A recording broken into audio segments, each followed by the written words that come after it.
दोस्तों, किसी को कामयाबी बहुत जल्दी मिल जाती है तो किसी को कामयाबी मिलने में बहुत समय लगता है और किसी को मिलती भी नहीं। हम सब बहुत मेहनत करते हैं, लेकिन कभी कभी बहुत मेहनत करने के बाद भी हमें उसके अनुसार उसका फल नहीं मिल पाता। और आपने देखा होगा कि कुछ लोगों ने बहुत कम मेहनत की और वो बहुत आगे निकल गए।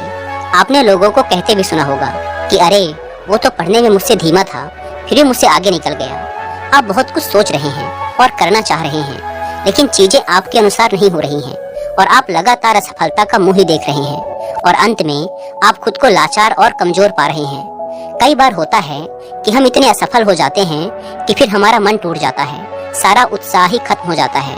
हम खुद को कमजोर और हारा हुआ मान लेते हैं और बहुत निराशा भी होती है। आखिर निराशा हो भी क्यों ना, दुखी कैसे ना हो हम, क्योंकि हमने तो बहुत प्रयास किया था, जितना हमसे हो सकता था उतना किया था, लेकिन हमें उस परिश्रम के अनुसार उसका फल नहीं मिल पाया और एक बार फिर असफलता का मुंह देखना पड़ा। दोस्तों, अगर ये सारी परिस्थितियां, अगर ये सारी घटनाएं आपके भी जीवन में घटित हो रही हैं या नहीं भी घटित हो रही हैं, तब भी आप इस वीडियो को अंत तक देखिएगा, क्योंकि आज के इस वीडियो में आपको कुछ ऐसी बातें पता चलेंगी जो कि शायद ही आपने पहले कहीं सुनी हो।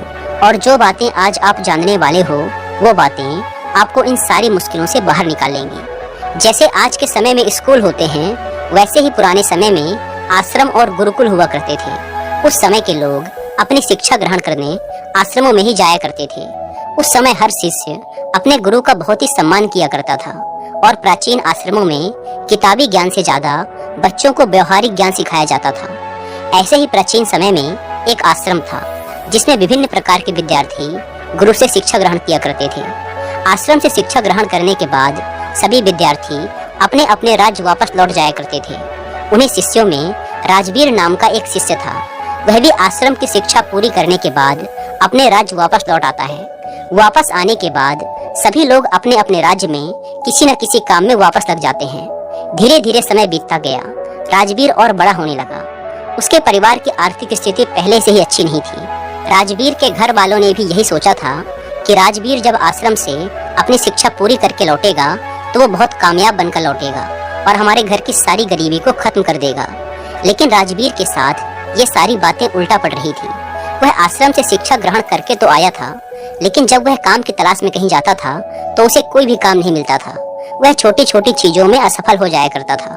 राजवीर एक बार अपने राज्य के राजा के यहाँ गया हुआ था, क्योंकि राजा अपनी सेना में नए सैनिकों को भर्ती कर रहा था। राजवीर भी राजा की सेना में भर्ती होने के लिए उसके महल पहुंच जाता है। लेकिन राजवीर जब राजा के अधिकारियों के सामने अपनी योग्यता दिखाने के लिए प्रस्तुत होता है तो उसके हाथ पैर कांपने लगते हैं। यह देख राजा के अधिकारी उसे वहां से बाहर कर देते हैं और उससे कहते हैं कि तुम राजा की सेना में भर्ती होने लायक नहीं हो अभी। इस बात से राजवीर बहुत ही निराश और दुखी हो जाता है, क्योंकि उसके जीवन में अगर कोई उम्मीद बची हुई थी तो वो यही थी कि वह राजा की सेना में भर्ती होकर अपने घर के आर्थिक हालातों को ठीक कर देगा। लेकिन वहां से निकाले जाने के बाद वह दुखी मन से अपने घर वापस आ जाता है। उसे लोगों के तरह तरह के ताने सुनने को मिलते हैं। लोग कहते हैं कि राजवीर बहुत पढ़ा लिखा है, लेकिन फिर भी इसे कोई काम नहीं मिल पा रहा है। तो कुछ लोग कहते हैं कि इसने तो आश्रम में ठीक से शिक्षा ही ग्रहण नहीं की होगी। कुछ लोग तो यहाँ तक कहने लगते हैं कि ये मंद बुद्धि है, इसमें सोचने समझने की क्षमता ही कम है, इसीलिए इसका दिमाग ठीक तरह से काम नहीं कर पा रहा है। मतलब लोग उसे तरह तरह के ताने मारते थे। इस वजह से राजवीर बहुत ज्यादा परेशान हो गया था। एक दिन तो उसके मन में आत्महत्या करने का विचार भी आने लगा, लेकिन जैसे तैसे उसने स्वयं को संभाला। उसने अपनी समस्या अपने एक पुराने मित्र से बताई। मित्र ने राजवीर को सलाह देते हुए कहा कि राजवीर, तुम एक बार फिर आश्रम में अपने गुरु से मिलने जाओ और उनसे अपनी सारी समस्याएं बताओ। वो जरूर तुम्हारी समस्या का कोई न कोई समाधान निकालेंगे। राजवीर पहले तो हिचकता है कि आश्रम को छोड़े हुए बहुत समय हो गया, पता नहीं मुझे गुरुजी पहचान भी पाएंगे या नहीं। लेकिन फिर वह जैसे तैसे हिम्मत जुटाकर आश्रम चला जाता है। वहाँ पर उसे वही पुराने गुरु मिलते हैं जिन्होंने राजवीर को बचपन में पढ़ाया था। गुरु अब बूढ़े हो चले थे। राजवीर गुरु से मिलता है और उनके समक्ष बैठकर अपनी समस्याएं बताना शुरू करता है। गुरु पूरी शांति से राजवीर की बातें सुनने लगते हैं। राजवीर कहता है कि हे गुरुवर, मैं जो भी करता हूँ उसमें असफल हो जाता हूँ। मैं किसी भी परीक्षा को उत्तीर्ण नहीं कर पा रहा हूँ। मेरे घर वालों को उम्मीद थी कि मैं घर के आर्थिक हालातों को ठीक कर दूंगा, लेकिन मैं उसमें भी अब तक असफल ही रहा हूँ। मैंने अपनी शिक्षा भी अच्छी तरह से पूरी की थी, लेकिन तब भी मैं लगातार असफल होता जा रहा हूँ। मैं हर परीक्षा की घड़ी में खुद को लाचार पा रहा हूँ, जिस वजह से मेरे दिमाग में तरह तरह के नकारात्मक विचार जन्म ले रहे हैं। इसी तरह से उसने और भी अपनी समस्याएं गुरु को बताई। जब राजवीर ने अपनी बात पूरी कर ली, तब गुरु ने कहा, राजवीर, मैं अभी तुम्हें एक कहानी सुनाऊंगा और इस कहानी में तुम्हारी सारी समस्याओं का समाधान छुपा है। बस तुम इसे ध्यान से सुनना। एक बार एक चरवाहा जंगल में भेड़ चराया करता था। एक दिन भेड़ चराते चराते वह जंगल में इतना आगे चला गया कि वहाँ उसे एक शेर का छोटा बच्चा मिला। उसने अभी आंखें भी नहीं खोली थी। छोटा बच्चा सबको प्यारा लगता है। यह जानते हुए भी कि यह शेर का बच्चा है, वह चरवाहा उस बच्चे को अपने घर ले आया और भेड़ों का दूध पिलाने लगा। वह बच्चा धीरे धीरे बड़ा होने लगा। वह भेड़ के बच्चों के साथ खेलता, उनके साथ ही दूध पीता और उनके जैसा ही बोलता। वह खुद को भेड़ ही समझता था। अब बच्चा बड़ा हो गया था। एक दिन किसी दूसरे शेर ने भेड़ों के झुंड पर हमला कर दिया। सभी भेड़ें डरकर भागने लगी। शेर का वह बच्चा भी भेड़ों की ही तरह डरते कांपते भेड़ के झुंड की तरफ भागने लगा। वह जवान हो गया था, लेकिन फिर भी डरा हुआ भेड़ के झुंड के साथ ही भागा जा रहा था। भागते हुए शेर के बच्चे को, जो कि अब बड़ा हो गया था, उस हमलावर शेर ने देख लिया। उसे इस तरह भागते देख हमलावर शेर को बड़ा आश्चर्य हुआ। उसने भेड़ों की ओर से अपना ध्यान हटाया और उस शेर के बच्चे को ही पकड़ लिया और उसे समझाने लगा कि तू क्यों डर रहा है, तू तो खुद एक शेर है। दूसरा शेर, जो कि भेड़ों के झुंड के साथ भाग रहा था, उसने कहा कि शेर तो जंगल का राजा होता है। उसकी दहाड़ से जंगल के सभी जानवर कांपते हैं। मैं दूध पीने वाला इतना शक्तिशाली शेर नहीं हो सकता।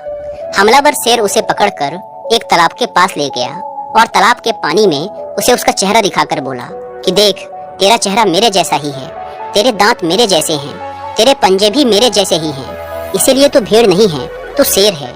दूसरा शेर कहने लगा, ठीक है, मेरा चेहरा तेरे जैसा ही है, लेकिन तू तो बहुत शक्तिशाली है, मेरी आवाज से तो कोई डरता भी नहीं। हमलावर शेर ने कहा, तेरी आवाज से भी सब डरेंगे, बस तू खुद को शेर समझ। जिस दिन से तूने खुद को शेर समझ लिया, उस दिन से तुझसे सब डरेंगे। बस तू अपने अंदर की शक्ति को पहचान और खुद पर भरोसा रख। तुझे यह महसूस करना होगा कि मैं भी एक शेर हूँ, मेरे अंदर भी ताकत है, मैं भी जंगल का राजा बन सकता हूँ। जिस दिन से तेरे दिमाग में यह बात बैठ जाएगी, उस दिन से तू किसी से नहीं डरेगा। तू आज डरकर इसीलिए भाग रहा था क्योंकि तू खुद को भेड़ समझ रहा था। तो जब तक खुद को भेड़ समझता रहेगा, तू भागता रहेगा, क्योंकि बचपन से लेकर आज तक तू खुद को भेड़ ही समझता आ रहा है। तू भेड़ों के बीच रहता है, इसीलिए तूने भी खुद को भेड़ मान लिया है और आज तक तुझे किसी ने शेर कहकर पुकारा भी नहीं, इसीलिए तू भेड़ ही बनकर रह गया। गुरु ने कहा, राजवीर, तुम्हारी जिंदगी में भी यही हो रहा है। तुम्हारे अंदर सारी योग्यताएं हैं, लेकिन तुम भी खुद को भेड़ ही समझ रहे हो। इसका सबसे बड़ा कारण ये है कि कोई भी तुम्हें प्रोत्साहित नहीं कर रहा है कि तुम भी कर सकते हो। लोग तुम्हें सिर्फ अपनी नकारात्मक ऊर्जा ही दे रहे हैं। लोग तुमसे सिर्फ यही कह रहे हैं कि राजवीर ठीक से पढ़ा नहीं है, राजवीर योग्य नहीं है, इसलिए उसे कहीं पर भी कोई काम नहीं मिल रहा है। तुम्हारे चाहने वालों ने, आस पड़ोस वालों ने असफलता का डर तुम्हारे दिमाग में भर दिया है। बचपन से ये सभी लोग तुम्हें अयोग्य ही बोल रहे हैं और अयोग्य ही समझ रहे हैं, जिससे तुम्हारी मानसिक दशा भी अयोग्य सी हो गई है। तुम अपने नकारात्मक विश्वासों में कैद हो गए हो। तुम खुद को असफल और हारा हुआ मानने लगे हो, क्योंकि लंबे समय तक जब किसी को अयोग्य और असफल बोला जाएगा तो उसका दिमाग सच में अयोग्य और असफल हो जाएगा। वह खुद को कमजोर और लाचार समझने लगता है, क्योंकि लोगों ने उसे कमजोर और लाचार ही बोला है। इस दुनिया में प्रोत्साहित करने वाले लोग बहुत कम हैं। राजवीर, ज्यादातर लोग बस तुम्हें नकारात्मक ऊर्जाएं ही देंगे। वो तो चाहते हैं कि तुम जिंदगी में सफल ना हो, तुम जिंदगी भर भेड़ ही बने रहो। वे तुम्हारे भेड़ बने रहने पर ही खुश हैं, क्योंकि उन्हें भी डर है कि अगर तुम शेर बन गए तो तुम उन्हें खा जाओगे, क्योंकि शेर से सब डरते हैं। अर्थात उन्हें डर है कि तुम जिंदगी में उनसे आगे निकल जाओगे। अगर अपनी जिंदगी में कोई व्यक्ति बहुत सफल होता है तो सबसे पहले आस पड़ोस के लोगों और रिश्तेदारों को ही दुख तकलीफ होती है। सफल होने के लिए तुम्हें खुद को अंदर से बदलना होगा, खुद के दिमाग पर काम करना होगा, खुद को शेर समझना होगा। जिस दिन तुम खुद को शेर अर्थात योग्य समझने लगे और खुद पर विश्वास करने लगोगे, उस दिन तुम खुद ही सफल हो जाओगे। गुरु ने कहा, राजवीर, अगर किसी बच्चे को बचपन से ही बोला जाएगा कि तू कमजोर है, तू मंद बुद्धि है, तू गधा है, तो जीवन में कुछ भी नहीं कर पाएगा, तो जीवन भर असफल ही रहेगा, तो सच में वो जीवन भर असफल ही रह जाएगा और ये सब बातें उसे भेड़ बना देंगी और वो खुद को भेड़ ही मानने लगेगा। यह भेड़ से मतलब है कि वो खुद को कमजोर और लाचार समझने लगेगा वह मानने लगेगा कि वह जिंदगी में कुछ भी नहीं कर सकता, तो उसके आसपास के लोग उसे खुद कमजोर बना देते हैं। लेकिन किसी बच्चे से बचपन से ही ये बोला जाए कि तू शेर है, तू योग्य है, तू कर सकता है, तेरे अंदर बहुत ताकत है, बहुत हिम्मत है, दुनिया की कोई भी ताकत तुझे सफल होने से नहीं रोक सकती। अगर बचपन से ही ये सब विचार उसके दिमाग में डाल दिए जाएं, तो वास्तव में उसे सफल होने से कोई नहीं रोक सकता, क्योंकि अब उसके दिमाग में यह बैठ चुका है कि वह सफल हो जाएगा। जब किसी के दिमाग में ये सब बातें पूरे विश्वास के साथ बैठ जाती हैं, तो फिर ये ब्रह्मांड खुद उसे सफल बनाता है। बच्चा जब जानने समझने लायक होता है, तो उसके आसपास क्या चल रहा है, लोग क्या बोल रहे हैं, वह यह सब बातें बड़े ध्यान से सुनता है और समझता भी है। गुरु कहते हैं कि अगर उस छोटे बच्चे के अंदर अच्छी सोच, अच्छे विचार भर दिए जाएं और उसके बारे में अच्छा बोला जाए कि तेरे अंदर असीम संभावनाएं हैं, तो जो चाहे कर सकता है, और सभी सकारात्मक विचार उसके अंदर डाल दिए जाएं, तो उसके दिमाग की क्षमता बढ़ने लगती है, उसका डर खत्म होने लगता है और उसके अंदर निर्णय लेने और संघर्ष करने की शक्ति बढ़ने लगती है। और ऐसे सकारात्मक सोच वाले बच्चे आगे चलकर अपनी जिंदगी में जरूर सफल होते हैं। कोई बच्चा कितना भी कमजोर हो, हमें उसे कभी भी गधा या कमजोर नहीं बोलना चाहिए। जब हम किसी बच्चे को कमजोर और लाचार बोलते हैं, तो वो सच में स्वयं को कमजोर और लाचार मानने लग जाता है। वो समझने लगता है कि वो सच में दूसरों से कमजोर है। उसका दिमाग खुद को कमजोर समझने लगता है। उसे लगने लगता है कि वास्तव में वह कुछ भी नहीं कर सकता, क्योंकि बचपन से ही उसके आसपास के लोगों के द्वारा बोला जा रहा है कि तू ये है, तू वो है, तू यह नहीं कर सकता, तू वह नहीं कर सकता। तो ये तमाम विचार बचपन से ही उसके अंदर बैठ जाते हैं, जिसकी वजह से वह ना तो कुछ बड़ा सोच पाता है और ना ही कुछ बड़ा कर पाता है, और जिंदगी भर भेड़ बनकर रह जाता है। लेकिन अगर वहीं पर बचपन से ही उस बच्चे के दिमाग में अच्छे विचार डाले जाएं, अच्छी सोच पैदा की जाए, तो भविष्य में आगे चलकर वह एक सकारात्मक ऊर्जा के साथ आगे बढ़ेगा। और जब कोई व्यक्ति सकारात्मक ऊर्जा के साथ आगे बढ़ता है, तो उसके रास्ते में आने वाली बाधाएं खुद ब खुद दूर होनी शुरू हो जाती है। राजवीर, बचपन से तुम्हारे साथ भी यही हो रहा है। बचपन से लोगों ने तुम्हारे दिमाग में यही सब नकारात्मक विचार भर दिए हैं, जिसके परिणाम स्वरूप बड़े होकर भी तुम यही सब सोच रहे हो। तुम बिना डरे सबसे पहले खुद को सकारात्मक ऊर्जाओं से भरो। जब तुम खुद को सकारात्मक ऊर्जाओं से भर लोगे, तब तुम स्वयं ही सफल हो जाओगे। फिर सफलता के द्वार तुम्हारे लिए खुलने लगेंगे। गुरु ने कहा, कहीं भी जाने से और कुछ भी करने से पहले खुद को सकारात्मक विचारों से भरो। तुम्हें असफल और नकारात्मक विचारों की ओर ध्यान ही नहीं देना है। तुम्हें बस खुद को सकारात्मक ऊर्जाओं से भरना है। तुम प्रतिदिन जब सुबह उठो और रात में सोने जाओ, तब स्वयं से कहो और महसूस करो कि मैं भी कर सकता हूँ, मैं हार नहीं मान सकता, क्योंकि मेरे अंदर भी क्षमता है, मेरे अंदर भी योग्यता है। खुद को सकारात्मक ऊर्जाओं और विचारों से लगातार भरते रहो। इसके बाद तुम खुद धीरे धीरे यह महसूस करने लगोगे कि सफलता के द्वार तुम्हारे लिए खुलने लगे हैं। गुरु आगे कहते हैं कि राजवीर, तुम ये काम आज से ही शुरू कर दो। अगर तुम यह काम आज से ही शुरू कर देते हो, तुम्हें बहुत ही जल्द इसका प्रभाव भी देखने को मिलेगा। इतना कहने के बाद गुरु मौन हो गए। राजवीर अपने गुरु का धन्यवाद करते हुए एक सकारात्मक ऊर्जा के साथ अपने घर वापस आ जाता है। 3 महीने के अभ्यास के बाद सबसे पहले वह अपने अंदर के डर को खत्म करता है, खुद को सकारात्मक ऊर्जाओं और विचारों से भरता है। ऐसे ही एक दिन राजा के सैनिक उसके गांव आते हैं और कहते हैं कि राजा की सेना में कुछ नए सैनिकों की जरूरत है।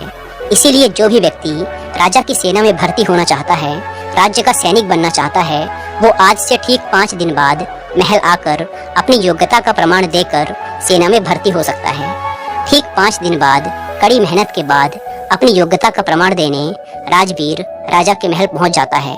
राजा के अधिकारी इस बार जब उसे देखते हैं, तो उन्हें राजवीर में एक अलग ही ऊर्जा और उत्साह दिखाई पड़ रहा था।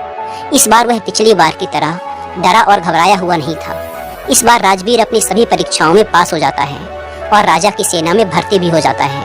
जब राजवीर के परिवार वालों को ये बात पता चली, तो सब बहुत खुश हो गए। दोस्तों, गुरु के माध्यम से आज हमें ऐसी बातें पता चली जो कि हमारे लिए किसी वरदान से कम नहीं है। उम्मीद है कि इस वीडियो से आपको बहुत कुछ सीखने को मिला होगा, और वीडियो में यहाँ तक बने रहने के लिए आपका बहुत बहुत धन्यवाद।